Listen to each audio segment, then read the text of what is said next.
Shalom Bapak Ibu yang terkasih di dalam Tuhan Yesus Kristus. Salam sejahtera bagi kita sekalian. Sebelum kita mendengarkan firman Tuhan, mari kita bersatu di dalam doa. Allah Bapa yang bertata di dalam kerajaan surga, yang kami puji dan kami sembah di dalam nama Tuhan Yesus Kristus, kami mengucap syukur dan berterima kasih karena Engkau sudah memberikan kami kekuatan dan juga kemampuan untuk kami bisa melakukan segala tugas dan pekerjaan pada hari ini. Tiba saatnya Tuhan kami untuk mendengarkan sebagian dari firman-Mu. Berbicaralah kepada kami ya Tuhan, dan biarlah Roh Kudus-Mu yang ada di dalam hati kami, dialah yang memampukan kami untuk kami bisa memahami dengan benar setiap firman yang akan kami renungkan pada pagi hari ini. Dan terlebih juga ya Tuhan, biarlah Roh Kudus-Mu saja yang bekerja untuk memampukan kami, supaya kami bisa melakukan setiap firman-Mu di dalam kehidupan kami sehari-hari, sehingga kami bisa menjadi pribadi-pribadi yang membawa berkat bagi orang-orang yang ada di sekeliling kami. Di dalam nama Tuhan Yesus Kristus kami berdoa dan mengucapkan syukur. Haleluya. Amin. Firman Tuhan pada pagi hari ini terambil di dalam Ulangan pasal yang ke-5, ayat yang ke-7 sampai ayat yang ke-9. Ulangan pasal yang ke-5, ayat yang ke-7 sampai ayat yang ke-9. Jangan ada padamu Allah lain di hadapanku. Jangan membuat bagimu patung yang menyerupai apapun yang ada di langit di atas, atau yang ada di bumi di bawah, atau yang ada di dalam air di bawah bumi. Jangan sujud menyembah kepadanya atau beribadah kepadanya, sebab aku Tuhan Allahmu adalah Allah yang cemburu, yang membalaskan kesalahan bapa kepada anak-anaknya, dan kepada keturunan yang ketiga dan keempat dari orang-orang yang membenci aku.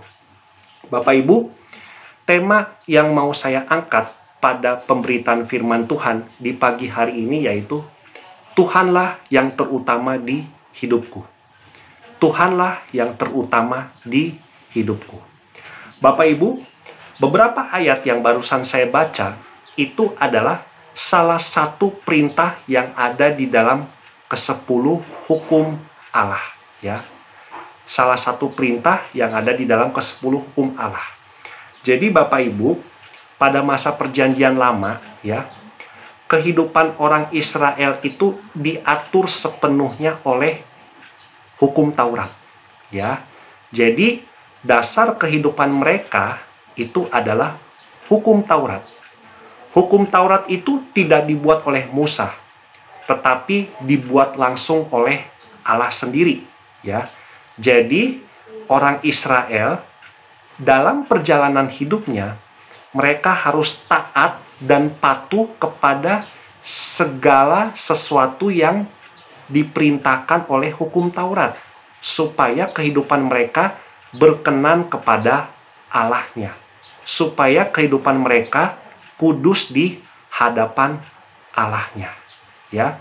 Jadi di sepanjang kehidupan mereka, dalam perjalanan hidup mereka, mereka tuh hanya berpatokan kepada hukum Taurat, ya. Mereka itu hanya berpatokan kepada hukum Taurat. Kalau mereka melakukan segala hal yang tidak sesuai dengan hukum Taurat, mereka berdosa di hadapan Allah, dan mereka harus mempersembahkan korban kepada Tuhan untuk menghapus dosa mereka. Nah, jadi keseluruh hukum Taurat itu tersimpulah menjadi 10 hukum, ya. Dari semua aturan yang tertulis di dalam hukum Taurat tersimpulah menjadi 10 hukum, ya. Nah, fokus utama kita itu kepada hukum yang pertama, ya Bapak Ibu, ya. Jadi ayat yang barusan saya baca itu adalah hukum yang pertama, ya.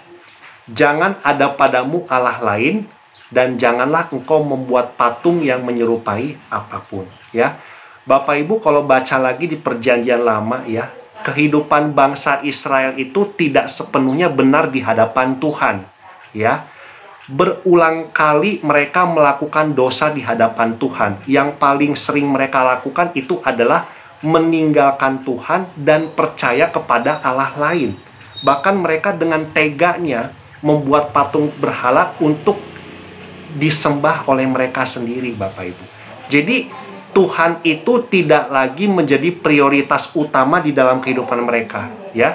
Jadi digeser Tuhan itu, ya, menjadi nomor yang sekian, ya. Yang mereka prioritaskan itu adalah dewa lain, Allah lain. Yang mereka percayai adalah Tuhan, itu yang mereka percayai. Jadi Tuhan itu digeser, tidak lagi menjadi prioritas utama. Dan biasanya Bapak Ibu, ketika orang Israel meninggalkan Tuhan, itu posisi mereka tuh lagi hidup bahagia, aman dari musuh, ya, hidupnya tidak menderita, hidupnya diberkati oleh Tuhan, hidupnya penuh dengan kebahagiaan. Nah, di posisi itulah mereka mulai meninggalkan Tuhan, ya.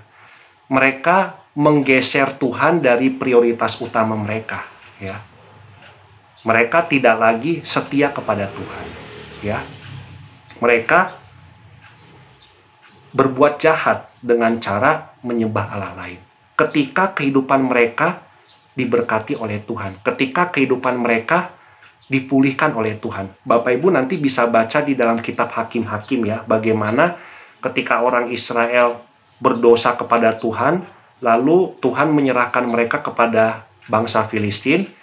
Ketika mereka bertobat dan berseru lagi kepada Tuhan, mereka diselamatkan oleh Tuhan. Dan ketika kehidupan mereka diberkati oleh Tuhan, mereka mengulangi lagi perbuatan dosanya dengan cara menyembah berhala, ya.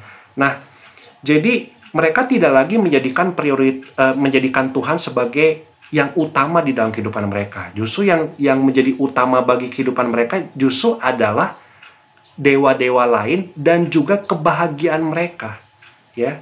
Jadi kebahagiaan yang mereka alami itu jauh lebih penting daripada Tuhan dan perintah-perintahnya. Jadi digeser Bapak Ibu, ya.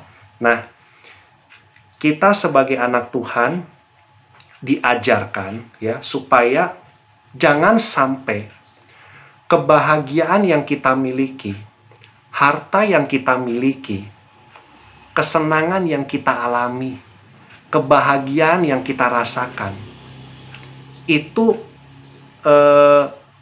menggantikan Tuhan kita di posisi yang utama. Jadi kebahagiaan kita, apa yang kita miliki, justru itu yang menjadi prioritas utama ketimbang Tuhan. Itu salah Bapak Ibu.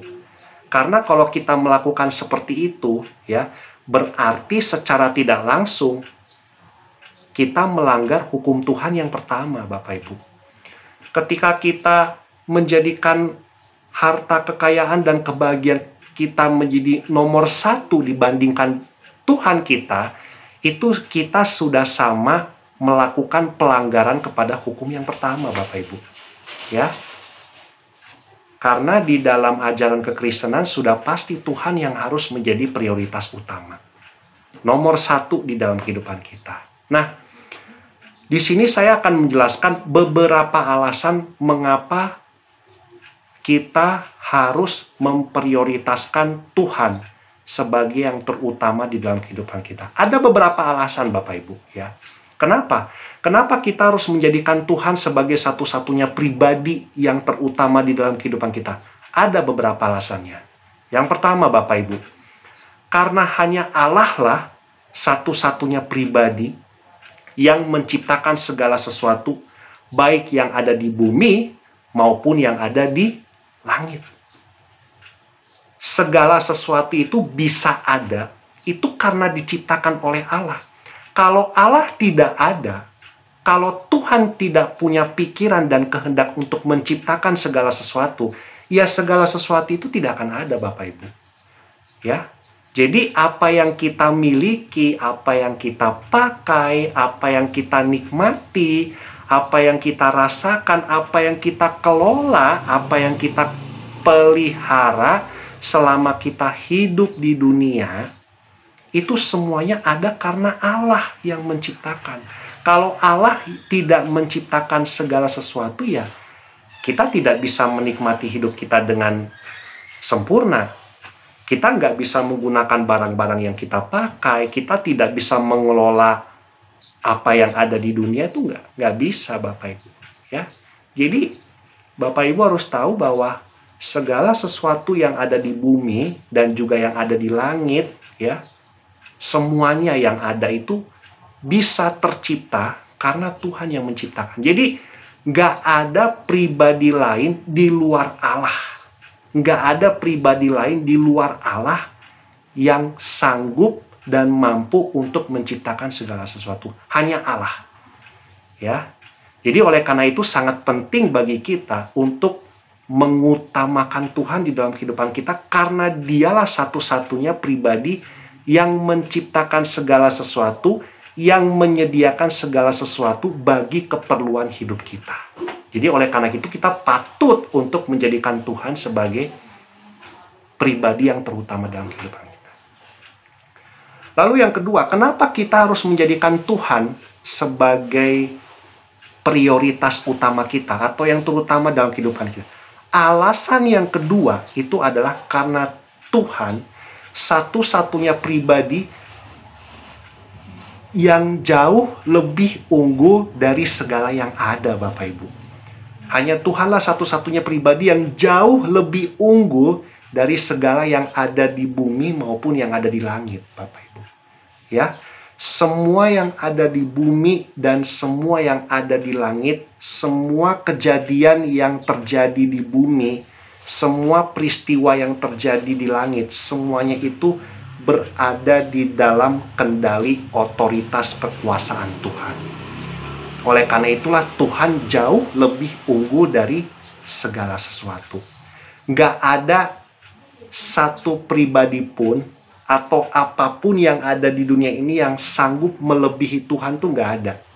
Jangankan yang melebihi Tuhan, yang sama dengan Tuhan pun nggak ada. Hanya Tuhanlah yang jauh lebih unggul, jauh lebih tinggi dari segala sesuatu yang ada di bumi dan juga di langit. Oleh karena itulah alasan kita untuk menjadikan Tuhan sebagai prioritas utama kita. Ya. Lalu yang terakhir, alasan yang terakhir, kenapa kita harus menjadikan Tuhan sebagai yang terutama di dalam kehidupan kita? Karena hanya Dialah satu-satunya pribadi, ya, yang menjadi jalan keselamatan bagi seluruh umat manusia di muka bumi. Hanya Dialah Tuhan Yesus, ya, satu-satunya pribadi yang menjadi jalan keselamatan bagi kehidupan seluruh umat manusia di bumi. Dan hanya Tuhanlah yang mampu memberikan kepada manusia keselamatan yang kekal.